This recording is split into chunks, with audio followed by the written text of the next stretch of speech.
2019-20 की बात है जब सीबीएसई यानी central board of secondary education एक स्टेप लेती है। इंपॉर्टेंट स्टेप है। वो क्लास 10th की जो मैथमेटिक्स है उसे दो टुकड़ों में डिवाइड कर देते हैं, पहला बेसिक और दूसरा एडवांस।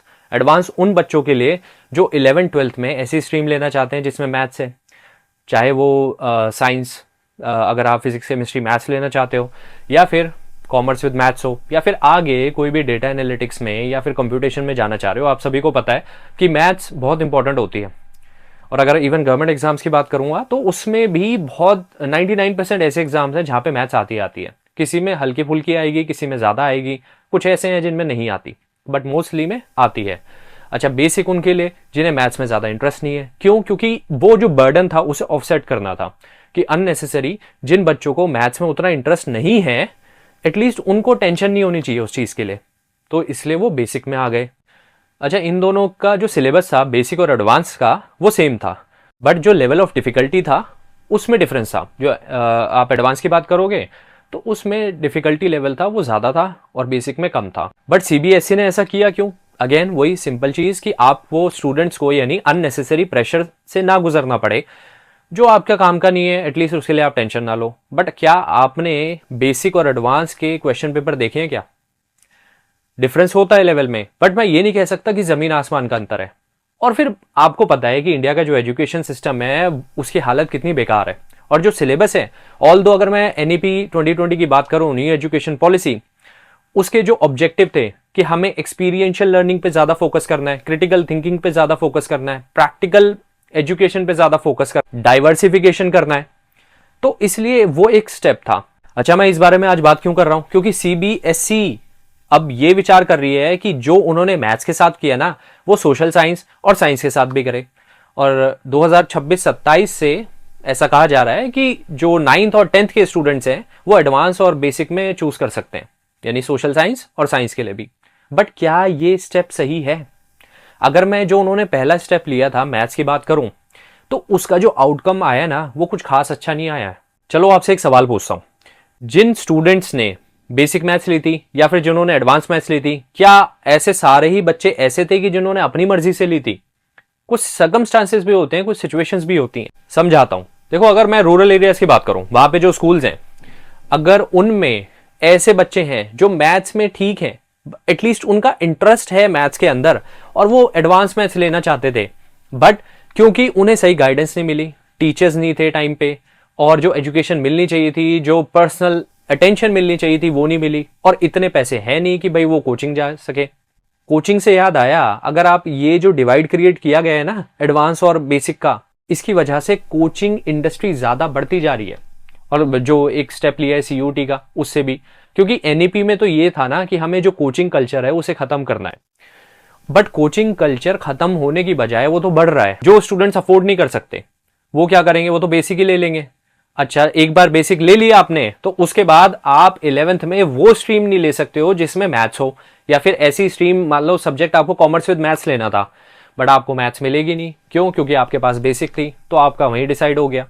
और फिर एक बात बताओ, इंडिया में जो एक्सपेरिमेंटेशन किया जाता है वो फाइनल स्टेज पे क्यों होता है? आप पहले क्यों नहीं ट्राई करते हो? हमें चाहिए कि स्टूडेंट्स को एक्सप्लोर करने का मौका तो दिया जाए। यही चीज आप 8th में कर लो, 9th में कर लो। मैं मानता हूं कि इसके लिए हमें पहले जो सिलेबस है उसे काफी ज्यादा रिवाइज करना पड़ेगा, उसमें बहुत सारी मॉडिफिकेशंस करनी पड़ेगी। बट करो ना, फिर हम करते क्यों नहीं है? जब हमारा ऑब्जेक्टिव ये है कि हमें क्रिटिकल थिंकिंग पे फोकस करना है, रोट लर्निंग से हटाना है बच्चों को। क्योंकि अगर आप मैथ्स पढ़ लो, आप बेसिक भी ले रहे हो तो भी आपने क्या किया कि रोट लर्निंग कर ली, और आप एडवांस भी ले रहे हो तब भी आप रोट लर्निंग कर रहे हो, तो फिर डिफरेंस क्या हुआ? डिफरेंस तो कुछ भी नहीं हुआ। डिफरेंस ये हुआ कि एक डिवाइड और क्रिएट हो गया, एक डिस्क्रिमिनेशन, एक डिस्पैरिटी और क्रिएट हो गई। अब जो बच्चे कोचिंग अफोर्ड कर सकते थे उनके पेरेंट्स ने उन्हें दिला दी, और आपकी जो एडवांस मैथ्स है वो लेकर के वो आगे उनके करियर प्रोस्पेक्ट्स जो थे वो खुल गए। जिन लोगों को बेसिक मैथ्स थी जिनके पास, हालांकि वो एडवांस लेना चाहते थे but due to some reason वो ले नहीं पाए। और फिर अगर मैं रूरल की बात कर रहा हूं या फिर अर्बन की बात करूं तो बहुत सारे स्कूल्स ऐसे हैं, इवन अर्बन स्पेसेस के अंदर भी, कि जहां पे टीचर्स प्रेजेंट ही नहीं होते।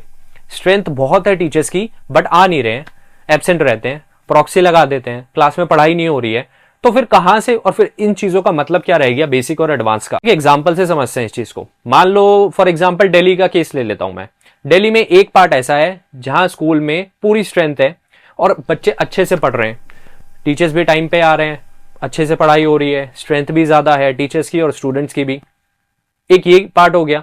दूसरे पार्ट में दिल्ली के ऐसा हो रहा है कि जहां पे टीचर्स टाइम पे नहीं आ रहे हैं, जहां पे टीचर्स की स्ट्रेंथ बहुत ज्यादा है बट वो प्रेजेंट नहीं है, वहां पे क्लासेस टाइम पे हो नहीं पा रही हैं, जो पढ़ाना चाहिए वो पढ़ा नहीं पा रहे हैं, और जो आ भी रहे हैं वो उतने कैपेबल नहीं है। दिल्ली के अंदर ही डिस्पैरिटी क्रिएट नहीं हो गई, यानी एक सेट ऑफ स्टूडेंट्स जो हैं वो अच्छा परफॉर्म कर लेंगे, दूसरे सेट ऑफ स्टूडेंट्स हैं वो अच्छा परफॉर्म नहीं कर पाएंगे। इन सब चीजों के लिए टेक्नोलॉजिकल एडवांसमेंट बहुत जरूरी है।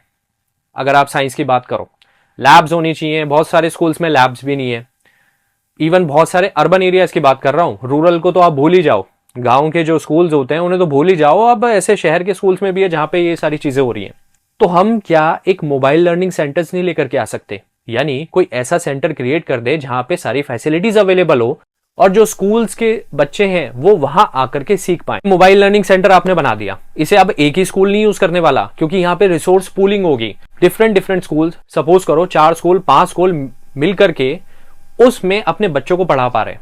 जो टेक्नोलॉजिकल एडवांसमेंट होना चाहिए, जो एक्सेस होना चाहिए, वहां जाकर के वो पूरा हो पा रहा है, वो उन्हें मिल पा रहा है, तभी तो ये चीज हो पाएगी। क्योंकि हर बार यही कहा जाता है कि भाई इंफ्रास्ट्रक्चर नहीं है, इंफ्रास्ट्रक्चर बहुत ज्यादा वीक है, टेक्नोलॉजिकल जो एडवांसमेंट होनी चाहिए वो हो नहीं पा रही है। अच्छा, सारे स्कूल अच्छे बनाने से कुछ नहीं होना कि आपने बिल्डिंग खड़ी कर दी बट उसके अंदर टीचर्स नहीं है, तो क्या, तो कोई फायदा नहीं है ना। लैब बना दी बट उसके अंदर कोई सिखाने वाला नहीं है, जो इक्विपमेंट्स चाहिए वो नहीं है, तो फिर कहां से सीखोगे आप।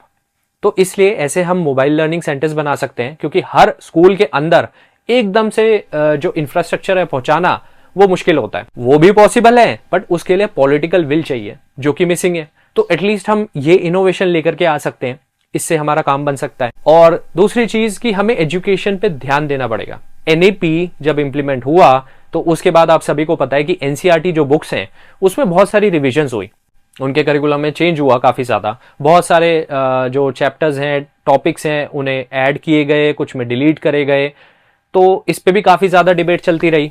अब ऐसी बहुत सारी मैथ्स की प्रॉपर्टीज होती हैं, आइडेंटिटीज होती हैं जो आपको रटवाई जाती हैं एक टाइम पे, बट उसका जिंदगी में कोई ताल्लुक नहीं होता, कुछ भी यूज नहीं होती वो, तो फिर हमें पढ़ाई क्यों जा रही है।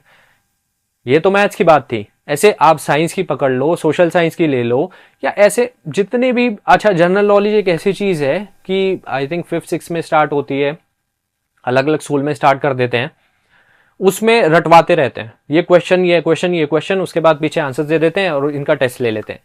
That is waste of time, क्योंकि आप उसका एग्जाम भी ले रहे हो, वो वेस्ट है टोटली। क्यों? क्योंकि वो रोट लर्निंग को प्रमोट कर रहा है, दैट्स ऑल।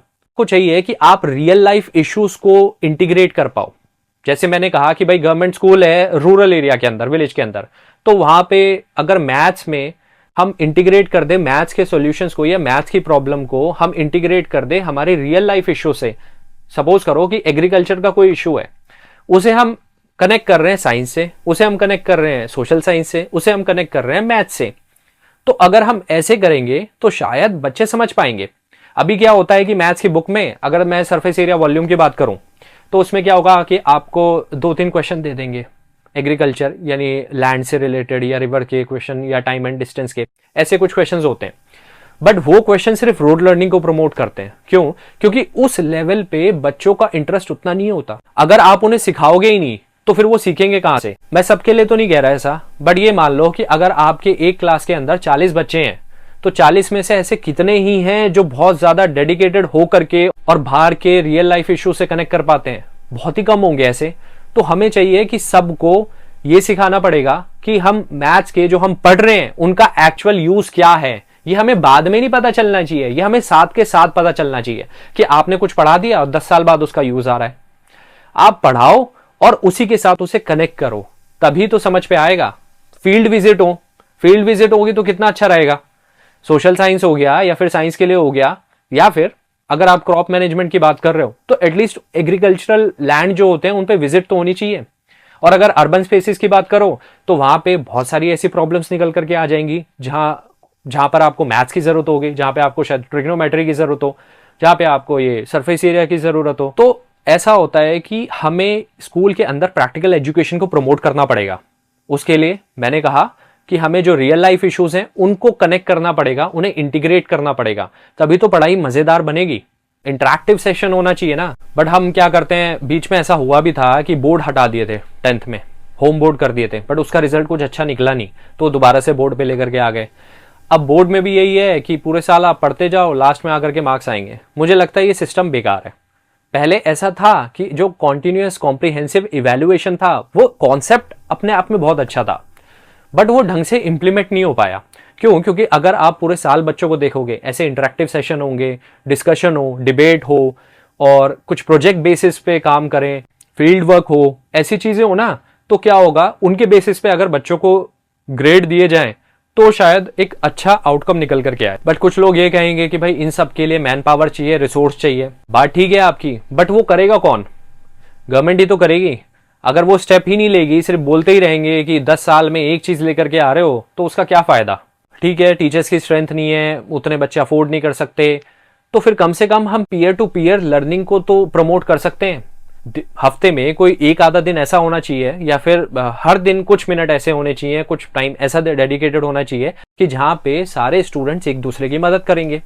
अभी हमें चाहिए कि ये स्कूल की तरफ से हो, डेडिकेटेड सेशन हो इस चीज के लिए। और सेकेंड ऑप्शन है हमारे पास कम्युनिटी बेस्ड लर्निंग का। यानी अगर मैं रूरल एरियाज की बात करूं, तो वहां पे जो बच्चे हैं, होनहार बच्चे हैं, वो एक कदम आगे लें, उन्हें सिखाया जाए।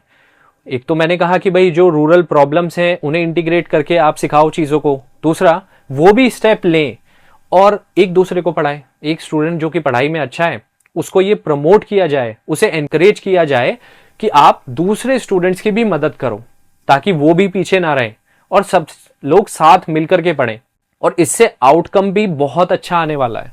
और एक अच्छा ऑप्शन ये है, जो कि एनईपी का ऑब्जेक्टिव भी है, कि हमारी जो पढ़ाई होनी चाहिए बच्चों की प्राइमरी लेवल पे, वो कम से कम लोकल लैंग्वेज में हो, यानी रीजनल लैंग्वेज में हो। देखो ऐसा होता है कि बच्चे होते हैं, अगर वो अपनी लैंग्वेज में उन्हें पढ़ाया जा रहा है, उनकी मातृभाषा में पढ़ाया जा रहा है, उनकी मदर टंग में पढ़ाया जा रहा है, तो फिर वो जल्दी कनेक्ट कर पाते हैं, वो जल्दी सीख पाते हैं, उन्हें कोई झिझक नहीं होती, हेजिटेशन नहीं होती। अब बहुत सारे स्कूल्स में क्या है, पहले इंग्लिश थोप देंगे, वो हेजिटेट ही इतना होने लग जाएगा बच्चा, फिर वो क्या पूछेगा, इंटरेक्शन ही नहीं रहेगा। वो एक कनेक्शन होना चाहिए ना, कि पढ़ाई के अंदर ऐसा होना चाहिए कि खुशी से पढ़ाई कर रहे हैं। और वो खुशी तभी आएगी जब चीजों को मजेदार बनाया जाएगा, जब इंटरेक्शन होगा अच्छा खासा, जब लगेगा कि हाँ हम कुछ भी बोल सकते हैं, हमें सोचना नहीं पड़ेगा, हेजिटेट नहीं होना कि भाई इस शब्द को क्या कहते हैं, इसे कैसे कहेंगे, इसे क्या कहेंगे। जब तक ये चीज रहेगी तब तक पढ़ाई ढंग से नहीं हो पाएगी, क्योंकि अपने कल्चर से कनेक्ट करना बहुत जरूरी है। अब हर एक कल्चर में बहुत सारी ऐसी प्रैक्टिसेस होती हैं, तो उनके बेसिस पे आप बच्चों को बोलो कि प्रोजेक्ट बनाए। अगर 9th-10th के 8th-9th के बच्चे हैं, तो उन्हें बोला जाए कि उनके जो डिफरेंट कल्चर्स हैं उनके बारे में प्रोजेक्ट बनाया जाए, उनके ऊपर एक स्क्रिप्ट लिखी जाए, एक प्ले बना दिया जाए, उसमें बाकी सारे स्टूडेंट्स भी पार्टिसिपेट करेंगे, तो ये कि कल्चरल हार्मोनी को भी प्रमोट करेगा। तो ऐसे हमारे स्कूल के अंदर बहुत सारी चीजें हो सकती हैं अगर हम करना चाहे तो, बट हमें उस चीज के लिए एक पॉलिटिकल विल चाहिए, हमारे अंदर एक विल होनी चाहिए। अच्छा, कहीं पे पॉलिटिकल विल नहीं भी होती, कोई सपोर्ट नहीं करता ना, पर बहुत सारे टीचर्स आजकल आपने देखे होंगे जो बहुत ही अच्छे तरीके से पढ़ाते हैं, गाना गा करके, डायग्राम्स बना करके बच्चों को एकदम साथ लेकर के चलते हैं और खुशी से पढ़ाते हैं। तभी बच्चे उनसे काफी ज्यादा प्यार भी करने लग जाते हैं और पढ़ते भी हैं। हर बच्चे को मार धाड़ की जरूरत नहीं होती है कि आपको डर से ही पढ़ाई करवानी है। कुछ बच्चे होते हैं, मानता हूं, बट ऐसे सब नहीं होते हैं। बट हमें ये लेकर के चलना है कि हमें पढ़ाई को प्रमोट करना है, एजुकेशन को प्रमोट करना है, लिटरेसी को बढ़ाना है, जो प्रैक्टिकल एजुकेशन है उसे बढ़ाना है, तो उसके लिए हमें कुछ स्टेप्स लेने पड़ेंगे। तो ऐसे अगर हम कुछ टॉपिक्स हैं जो जैसे सोशल इश्यूज हैं, अगर उनका भी डिस्कशन क्लासेस में हो तो कितनी अच्छी बात है। अगर हमारे इंटरनेशनल रिलेशंस भी हैं, अगर उन पे भी थोड़ी बहुत चर्चा हो तो कितनी अच्छी बात है। तो ये चीजें अगर स्कूल की तरफ से होगी तो बच्चे बढ़ चढ़ के पार्टिसिपेट करेंगे इसके अंदर। बहुत सारे ऐसे स्कूल्स में होता है, कुछ ऐसे टीचर्स होते हैं जो स्टूडेंट पे ध्यान ही नहीं देते हैं, इंडिविजुअल अटेंशन नहीं मिल पाती, कि 40 बच्चे कहां से अटेंशन देंगे। तो ये एटीट्यूड हमें चेंज करना पड़ेगा कि जो आगे बैठते हैं उन्हें अटेंशन मिल जाती है, जो पीछे बैठते हैं उन्हें अटेंशन नहीं मिलती, और फिर उनका एटीट्यूड ऐसा हो जाता है कि उन्हें अटेंशन चाहिए नहीं, वो पीछे ही भागने लग जाते हैं, पीछे ही बैठना पसंद करते हैं। आगे और पीछे बैठने में कोई फर्क नहीं होना चाहिए। लोगों को लगता है back benchers, back benchers, back benchers, कुछ नहीं होना चाहिए। यहां पे जो बच्चा है सबको इक्वल अटेंशन मिलनी चाहिए।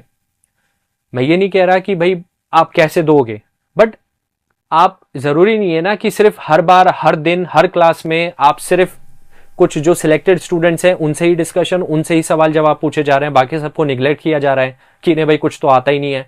तो हमें अटेंशन की भी जरूरत है, पर्सनलाइज्ड लर्निंग की जरूरत है। वो मैंने कहा पीयर टू पीयर लर्निंग उसके लिए बहुत अच्छा सोल्यूशन है, और साथ ही साथ कम्युनिटी बेस्ड लर्निंग होनी चाहिए, रियल लाइफ इश्यूज पे काम होना चाहिए, सोशल प्रॉब्लम्स को लेकर के आना चाहिए, क्लास में प्रोजेक्ट पे काम करना चाहिए और एज अ बर्डन नहीं होना चाहिए। और दूसरी चीज, अगर हमें कोई भी सीबीएसई को या गवर्नमेंट की तरफ से कोई भी मॉडिफिकेशन चेंजेस आते हैं, कोई भी पॉलिसी में चेंज आता है, कोई भी स्टेप लेना चाहती है, तो कम से कम वो एक्सप्लोर करने के लिए हो। ऐसा ना हो कि आपने फाइनल स्टेज पे वो चीज इंट्रोड्यूस करी है जिसके पास बच्चे के पास कुछ आगे ऑप्शन बचे ही ना।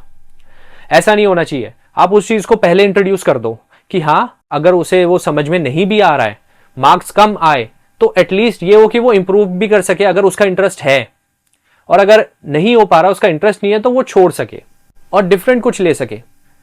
अब अभी तो ये चीज पॉसिबल नहीं है, बट हम बाद में ऐसा कर सकते हैं कि मैथ्स एक बहुत ब्रॉड सब्जेक्ट है जिसमें अप्लाइड मैथ्स भी है, स्टैटिस्टिक्स भी है, ऐसे बहुत सारी ब्रांच होती है हर सब्जेक्ट के अंदर। तो हमें सारे सब्जेक्ट्स को, उनके अंदर जितनी भी ब्रांचेस होती हैं, जितने भी डिपार्टमेंट्स होते हैं, जितने भी फैक्शंस होते हैं, उन सबको पढ़ने की जरूरत नहीं होती है। अभी हमारा क्या सिलेबस है कि हमारे मैथ्स का सिलेबस ऐसा है कि उसमें इंजीनियर भी फिट हो जाएगा, उसमें बायोलॉजी वाला भी फिट हो जाएगा, उसमें सारे फिट हो जाएंगे। बट मान लो हमें करना ही नहीं है वो, जब जरूरत ही नहीं है उस चीज की, तो फिर क्यों करे। डॉक्टर्स को मैथ्स की उतनी नीड होती नहीं है। कहीं कहीं पे ऐसा होता है ऑप्शन स्कूल्स के अंदर कि पीसीबी दे दी, पीसीएमबी नहीं है। जहां मैं पढ़ता था वहां पे पीसीएमबी था, यानी आपको मैथ्स कंपलसरी है। अच्छा, वो कहीं ना कहीं एक सिल्वर लाइनिंग की तरह भी देखा गया, क्योंकि जो लोग बायोलॉजी ले रहे थे, मेडिकल के स्टूडेंट थे, वो बाद में इंजीनियरिंग में चले गए। ऑप्शन ठीक है, बट अननेसेसरी हमें बर्डन तो क्रिएट नहीं कर रहे हैं ना। अगर ये चीज इधर उधर जाने की होती ही नहीं, जब स्टार्टिंग से जो इंटरेस्ट था वो ले पाते, वो समझ पाते चीजों को, तो फिर कोई इशू ही नहीं था। फिर हमें अननेसेसरी चीजें क्यों बढ़ानी, क्यों हमें बर्डन डालना। तो हमें एक पर्टिकुलर सब्जेक्ट के अंदर भी कोई पर्टिकुलर स्ट्रीम या कोई जो पर्टिकुलर उनकी ब्रांचेस होते हैं, उन्हें पढ़ने का ऑप्शन देना चाहिए। वो अभी पॉसिबल नहीं है at this stage, I know, but बाद में इसे हम पॉसिबल कर सकते हैं। और मोबाइल लर्निंग सेंटर की बात करी, वो एक अच्छा सॉल्यूशन है। आई होप इस वीडियो से आपको कुछ सीखने को मिला होगा, और अगर मुझसे कोई भी मिस्टेक हुई है तो आप प्लीज कमेंट सेक्शन में जरूर बताना। और दूसरी चीज, अगर ये वीडियो पसंद आया तो प्लीज इस चैनल को सब्सक्राइब करो, इस वीडियो को लाइक करो, और जितना शेयर कर सकते हो उतना शेयर करो।